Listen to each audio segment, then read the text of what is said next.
Buenas noches. Hoy el barrio despidió a Paquita. Un día entero dedicado a recordarla, a cantarle y también, por supuesto, a llorarle. Así nos despedimos de Paquita.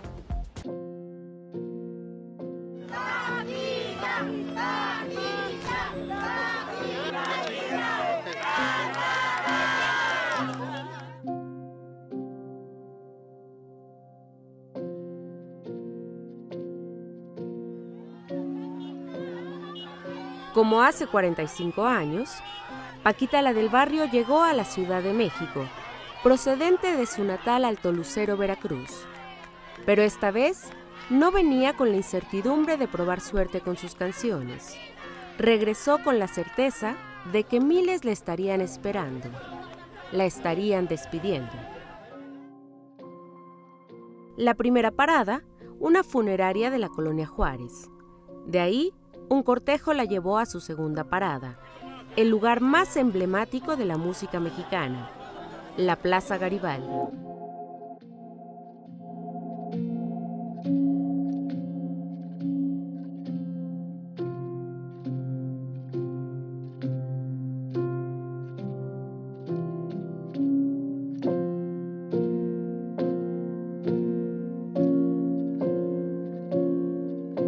En su éxito, El peor de los caminos, Paquita cantaba: voy a morirme sola, sin molestar a nadie, cuando mi amor se acabe.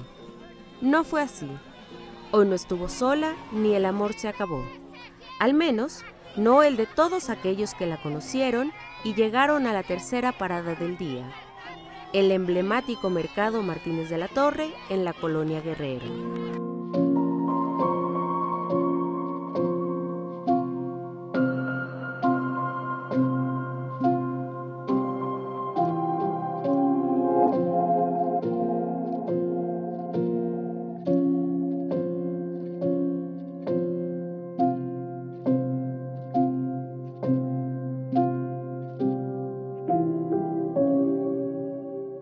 Las cenizas de Paquita la del Barrio tuvieron su último homenaje en Casa Paquita, el restaurante, también de la Colonia Guerrero, donde ella saltó a la fama. Le hicieron una misa a la que se dieron cita personalidades del espectáculo, de la política y sus seguidores, dispuestos a esperar el tiempo que fuera necesario para despedirse de la mujer que se ganó el cariño de la gente, cantándole al desamor al estilo Paquita.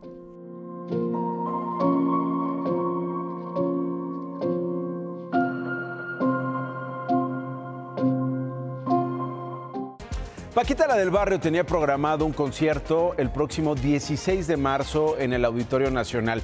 Ella había prometido un gran espectáculo y su familia ha decidido cumplir su promesa. Ese concierto se convertirá en un tributo para ella. Con esto comenzamos.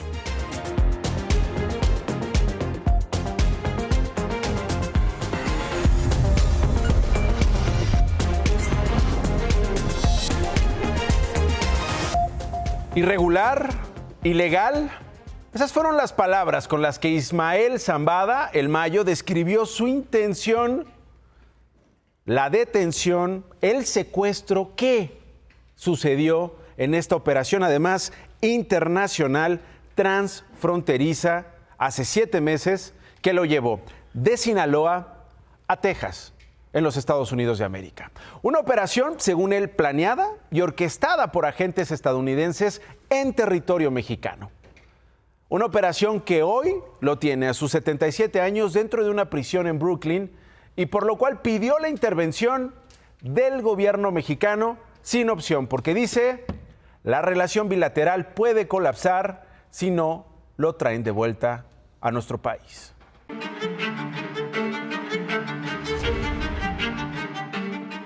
El 25 de julio, en un escueto comunicado, el gobierno de Estados Unidos daba cuenta de uno de sus más grandes arrestos. El Departamento de Justicia informaba que tenía bajo su custodia a Ismael El Mayo Zambada y Joaquín Guzmán López. De cómo llegaron juntos a un aeropuerto en Santa Teresa, Nuevo México, no explicó nada. 7 meses después, Ismael Zambada insiste en una carta enviada al Consulado de México en Nueva York que fue privado de su libertad por un particular, no menciona a Joaquín Guzmán por su nombre, y llevado de manera coercitiva a Estados Unidos sin autorización de las autoridades mexicanas. El Mayo califica en su carta de irregular e ilegal la manera en que fue entregado a las autoridades de Estados Unidos, por lo que exige al gobierno de México solicitar la repatriación inmediata de su persona. Cualquier proceso judicial en mi contra debe llevarse a cabo en México, alega en su escrito. El asunto es cómo se da esta detención. Entonces, sí hay un tema en la carta que está enviando que tiene que ver con la soberanía y el juicio. Repito, nadie está defendiendo al personaje, sino el hecho. La presidenta Sheinbaum informó que analizan si México interpondrá una protesta formal en contra de Estados Unidos por la supuesta violación al tratado que impide los secuestros transfronterizos. Pero la carta de Zambada va más allá. Estados Unidos no puede justificar ni contemplar la pena de muerte en su contra porque mi presencia en su territorio es resultado de un acto ilícito, escribe. Su traslado a Estados Unidos refleja la falta de reciprocidad y apoyo mutuo que debería de existir entre ambos países y remata asegurando el gobierno de México debe intervenir a fin de que el presente asunto no resulte en un colapso en la relación bilateral. Lo dice o lo escribe Ismael El Mayo Zambada, personaje que desató una guerra en Sinaloa que ya se extendió 5 meses y medio.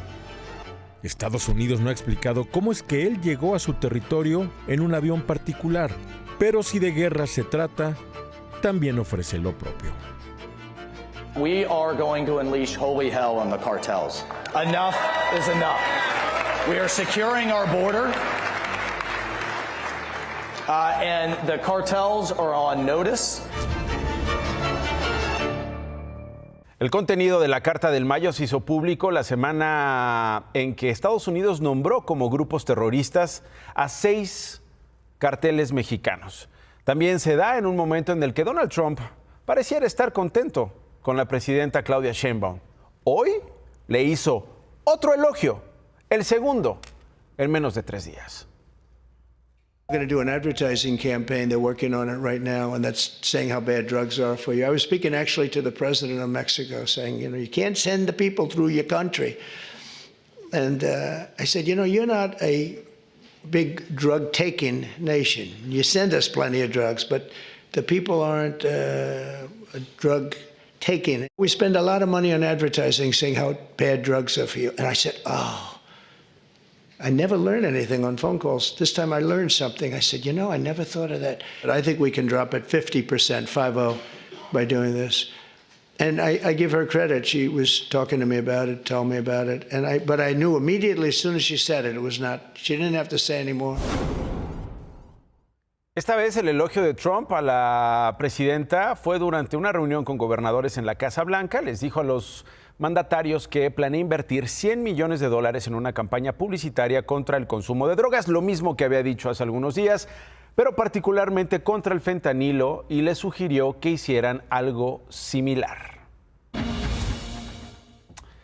Ahí está Alicia Villarreal, una mujer que llamó la atención esta semana por esta seña. Vamos a ver la imagen de Alicia Villarreal. Son imágenes del domingo en Zitácuaro, Michoacán. Se trata del momento en que la cantante hizo con su mano la llamada señal de auxilio que se usa internacionalmente para pedir ayuda en situaciones de violencia de género. Después de ese momento se especuló y circularon versiones sobre una agresión de su esposo, Cruz Martínez, hasta que se conoció que sí existía una denuncia formal. Bueno, hoy el equipo de Villarreal emitió un comunicado. Agradece el apoyo del público, la prensa y la comunidad.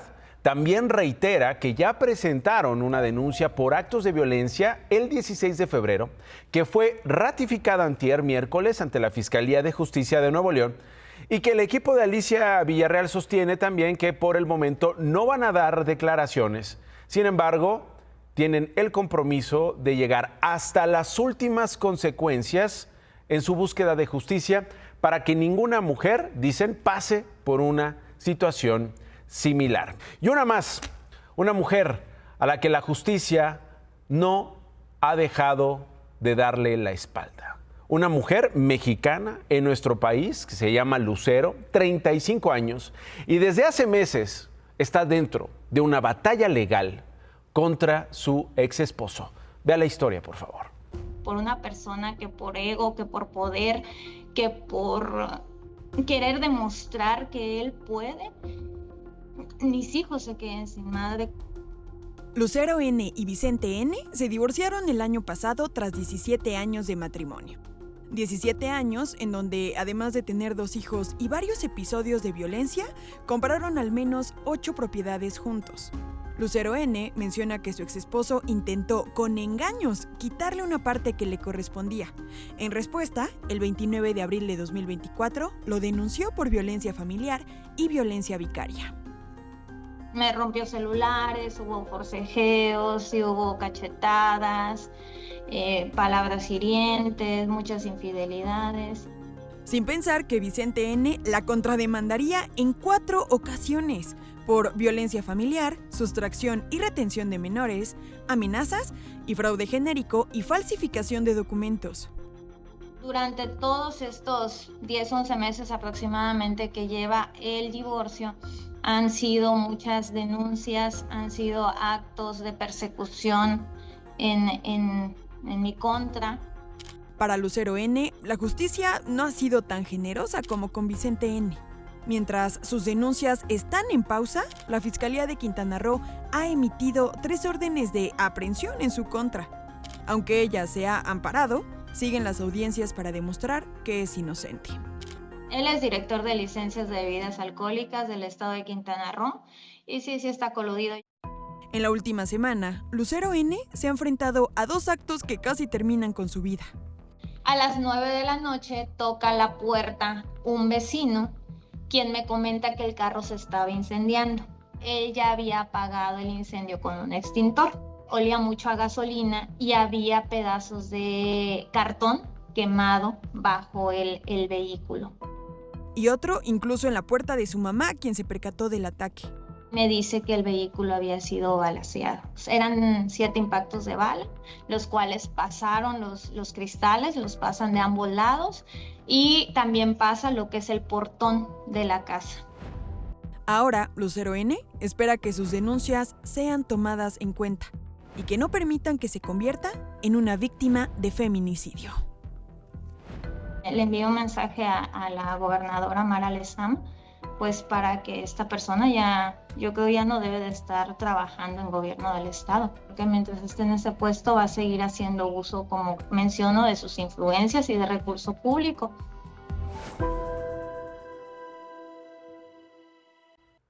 Lucero ha señalado que otra de las intenciones de Vicente es presuntamente quitarle la guardia y custodia de su hijo de 6 años de edad.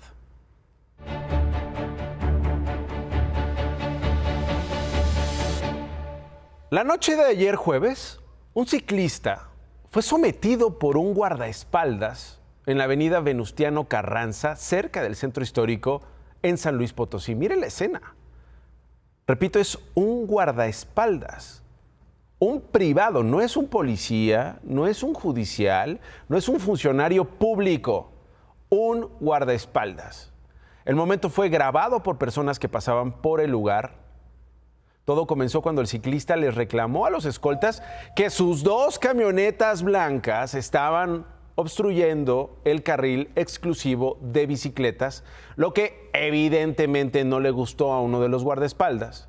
Lo inmovilizaron por más de medio minuto con una mano sobre la nuca, la rodilla, en las costillas y la cara tocando el piso, el pavimento. Inicialmente circularon versiones de que este escolta, el agresor, trabajaba para un diputado federal de Morena, Manuel Rivera. Sin embargo, más tarde la Secretaría General de Gobierno de San Luis Potosí negó esta versión. ¿Quiénes son? ¿Los tienen identificados? ¿Para quiénes trabajan? Una hora más tarde, gracias a las cámaras de videovigilancia, las autoridades pudieron seguir a la camioneta que circulaba sin placas. Dentro de la Suburban, dentro de la camioneta, encontraron armas de fuego, de las cuales el escolta no tenía permiso de portación. Por esa razón, el hombre fue detenido También se le aseguraron 2 armas largas, una corta, cartuchos y cargadores. Por favor, que no quede esa persona. Mató a mis 2 hijos. Y vuelvo a San Luis Potosí para contextualizar esta escena que usted acaba de ver. Es la súplica de Rosalina Ábalos al Congreso de ese estado. Esto ocurrió la semana pasada durante la tómbola para seleccionar a los candidatos de la elección de jueces y magistrados del próximo junio. Ella pedía a los diputados que no dejaran entre los candidatos a un hombre que ella identificó y por lo cual fue a reclamar, a llorar e impresionó así a los diputados. El personaje al que se refiere Rosalinda es Saba Santiago y Piña, un ex policía a quien ella señala de tener relación con el crimen organizado. También de estar presuntamente vinculado con el ataque donde murieron 2 de sus hijos y otra hija de ella resultó herida. ¿Sabes qué me dio fuerza? La lucha por mis hijos. Ahorita amenazas como tal no, pero sí tengo miedo. O sea, sé lo que es capaz y sé que mi vida corre peligro y la de mi hija. Eso me tiene con mucha angustia. Presuntamente estuvo involucrado en el asesinato de 2 de sus hijos, su hija sobrevive y estaba en la lista para tener un cargo en el Poder Judicial. Bueno, el Poder Legislativo evaluó el perfil de ese hombre, de Santiago y Piña, como uno de los mejores, por lo que obtuvo pase directo a la elección de jueces, a pesar de no cumplir con el requisito de haber sido abogado al menos 5 años. Pero después de esta protesta de Rosalinda, el Congreso de San Luis Potosí decidió sacarlo del proceso. Si yo no hablo, si yo no me presento, él hubiera seguido en el proceso, que aún puede impugnar, quizás a lo mejor ya impugnó y quizás gane, pero pues tengo que luchar y hacerle saber a la gente que no voten por él.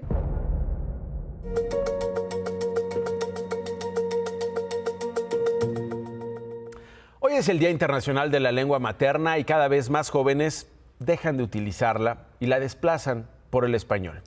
En contraste, Diego es un joven que difunde su lengua con mucho orgullo, con mucha creatividad y con mucha imaginación. Su lengua es la mazateca y lo hace a través del rap.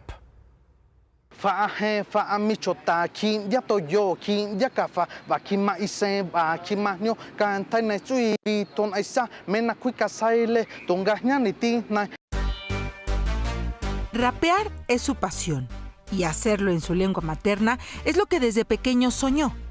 Él es Diego, originario de San José Tenango, Oaxaca.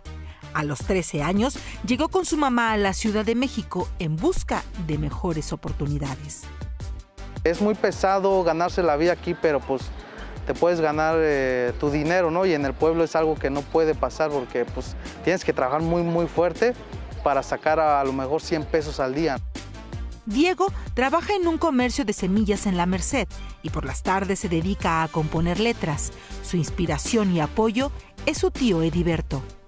Mi tío es como el que hizo que yo me fijara en esta música del rap, porque él es el que llevó un disco de rap y entonces ese disco me gustó mucho. También mi tío es el que me ayuda mucho a escribir. Cuando algo no le entiendo, él siempre está ahí. El número de hablantes de alguna lengua materna en México ha disminuido hasta alcanzar en 2020 el 6.2% de la población mexicana, en muchos casos por la discriminación que sufren. Yo cuando llego aquí a la ciudad, pues sí sufrí de discriminación, ¿no? Por cuando estudié o de que la gente se te queda viendo feo. En la escuela, cuando yo iba en la secundaria, sí me ofendían mucho. Yo lo tomaba con humor, siempre me empezaba a reír de ellos, que me ponían apodos y así de Oaxaco, de indio. Pero esos comentarios no fueron motivo para dejar de hablar su lengua. Al contrario, lo alentó a no olvidar sus raíces.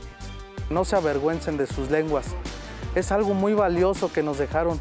Conseguido más que dar la vuelta en el cerro con la compañía de mi perro. Go Juanisha así casele de San José Tenango, caonda nion aquí nda nashinanda te cao. Toñani hincha ella mana shini henchamillo. Go Juanisha así caseno ngachio. Guaves, chontal y zoques son lenguas maternas que se localizan en el istmo de Tehuantepec y, de acuerdo con el Instituto de Lenguas Originarias de Oaxaca, enfrentan mayores riesgos de desplazamiento. Más noticias. Hoy comenzaron a imprimirse en los talleres gráficos de México las más de 602 millones de boletas que se usarán en la jornada del próximo 1 de junio para elegir a jueces, magistrados y ministros. El plan es alcanzar una producción de 10 millones de boletas electorales por día. Policías de Seguridad Pública de Zacatecas se movilizaron afuera y en los alrededores del penal de Fresnillo por la fuga de un reo procesado por fraude. Un aparatoso incendio consumió 2 fábricas en el Parque Industrial Las Américas, en Apodaca, Nuevo León. Protección Civil Estatal reportó que más de 200 personas fueron evacuadas y solo se reportan daños materiales. Los médicos del Hospital Gemelli de Roma informaron que, aunque su vida no está en riesgo, el Papa Francisco aún no está fuera de peligro. Los especialistas recomendaron que permanezca hospitalizado al menos la próxima semana.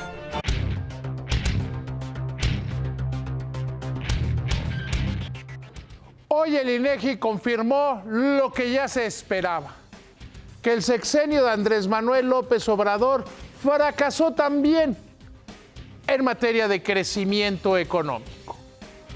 Hoy se dio a conocer que durante el cuarto trimestre del año, la economía había perdido velocidad, terminó con un crecimiento de 1.5%.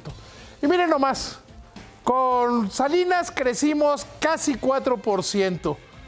Con Zedillo lo mismo, bajó a 1.83, 1.45, 1.96 con los duros del neoliberalismo, pero resulta que con López Obrador solo crecimos 0.9%.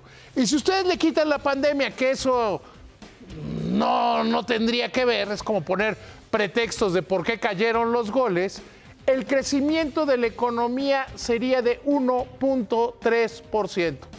Es decir, muy lejos del 6% que prometió anual, muy lejos de muchas cosas y tan malo o peor, yo diría que peor que los neoliberales. Échame la cámara. Nacho, ¿tú tienes un iPhone? Pues ya no los van a hacer en México. Según Donald Trump, ahora los iPhone se van a hacer en los Estados Unidos. No van a tener águila. Lástima. Ni modo, David. Gracias. Gracias por habernos elegido. Ahí viene ¿Qué importa?